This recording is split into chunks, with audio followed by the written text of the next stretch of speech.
Ayun. So, yun po ang kagandahan ng Howo.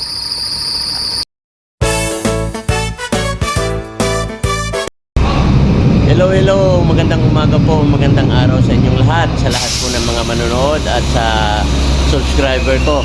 Nawa po ay nasa mabuti kayong kalagayan. Gusto ko lang pong kumustahin si Sir Eduardo Ferrer ng Israel. Kumusta po kayo, Sir? At sa lahat po ng mga Pilipinong naandyan sa Israel, nawa po ay okay naman kayo at lagi po kayong mag-iingat dyan. At bago ko po pala makalimutan, kumusta po kay Attorney De Castro? Sir, kumusta po kayo? Sana'y nasa mabuti kayong kalagayan. Maraming po salamat sa panonood, sa walang sawang panonood ng video ko. Mag-iingat po kayo. Mga kabayan, gusto ko lang ipakita sa inyo at i-share kung ano ba yung pinagkaiba ng Howo truck sa Shackman. Pero parehas po itong made in China. Meron lang silang pagkakaiba sa mga unit nila, kung ano yung kagandahan na wala dito sa isang truck.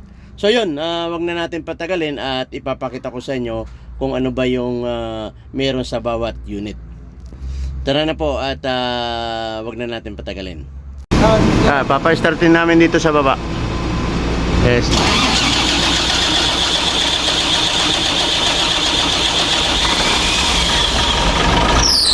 Ayun. Ito yung red, pampatay ito yung pampa-start.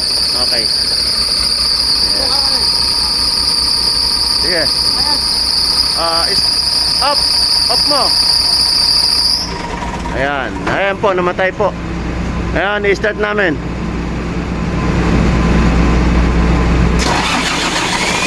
Ayun. So, yun po ang kagandahan ng Howo.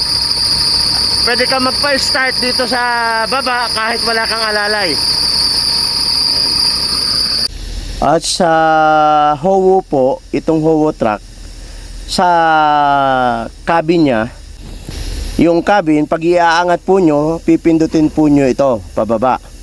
Ito po ay direct na, kahit naka-off yung susi at pinus nyo ito po yung switch. Tapos bababa tayo at papakita ko sa inyo kung paano inaangat. Hydraulic po ang nagpapataas nito, at kapag nasira ang hydraulic, pwede po nating i-manual. Ayan. At pagkatapos ng switch doon sa taas, meron po itong hydraulic control. Ito po ay gamit sa up and down. So pipihitin nyo muna ito. Dalawang function po ito. Kapag itinaas nyo, kailangan pihitin nyo papakanan para may iangat. So ayun, pipihitin natin ngayon.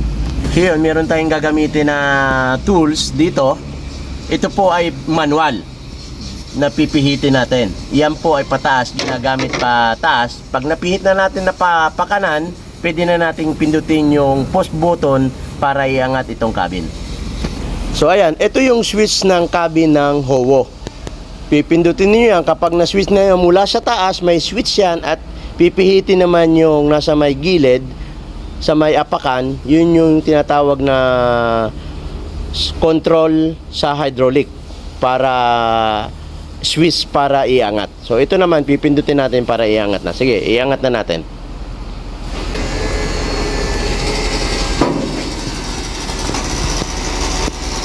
Ayan, nakikita nyo, dahan-dahang inaangat yan. Yan po ang kagandahan ng Howo. Kasi yung ibang truck po ay manual lang. Di hydraulic jack, binubumbahan. At yung iba walang automatic. So ito, mas madali ito. At pabor ito sa mga mekaniko at sa mga driver. Hindi na sila mahihirapan na mag-angat ng cabin kasi dipindot na lang. So ngayon naman, naiangat na natin. So ibababa naman natin. So ibabalik natin yung pinihit natin kanina mula pa kanan, ibabalik ulit natin pa kaliwa. So ayan, pipihitin niya pa kaliwa. Ito po yung manual ng hydraulic. Yan.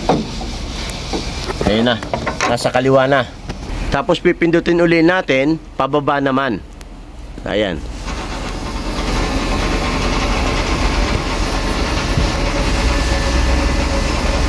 Ayan po, yan po ang kagandahan ng Howo. Hindi na mahihirapan yung mekaniko o pag magtatrabaho ang mekaniko at yung truck o yung driver para iangat yung cabin. Yung gaya nga ng sinabi ko, ito ay automatic, may push button. Kapag nasira po ito, magmamanual tayo. So yung manual, dun din po sa pinipihit kanina. So ayan, yun yung kaninang pinipihit. Kapag hindi po gumana yung automatic, tayo po ay magmamanual. So ito yan, kung makikita nyo, yan, mag-up and down kayo dyan, yan, ganyan, binubumba.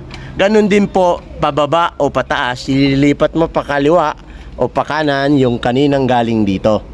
So ayan, bumba ka lang ng bumba at aangat po yan o bababa. So yun po yung tinatawag na manual. Nakikita nyo.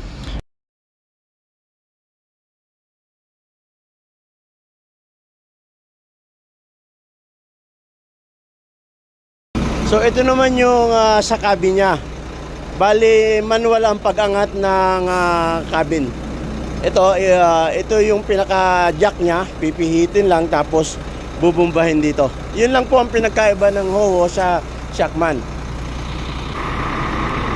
Ayan ang model niya, Shackman X3000. So yun po, naipakita na namin ni Kuya Bay ng partner kong mekaniko at kung paano iangat. Sana po ay meron po kayong natutunan o meron kaming na-share kung paano ginagamit. Yun po, maraming salamat sa panonood at sana po ay wag po kayong magsawa na manood sa video ng i-upload ko. Maraming pong salamat at mag-iingat po kayo. So yun po, sa muli po ng video, sana po ay nakasubaybay kayo. Maraming salamat po.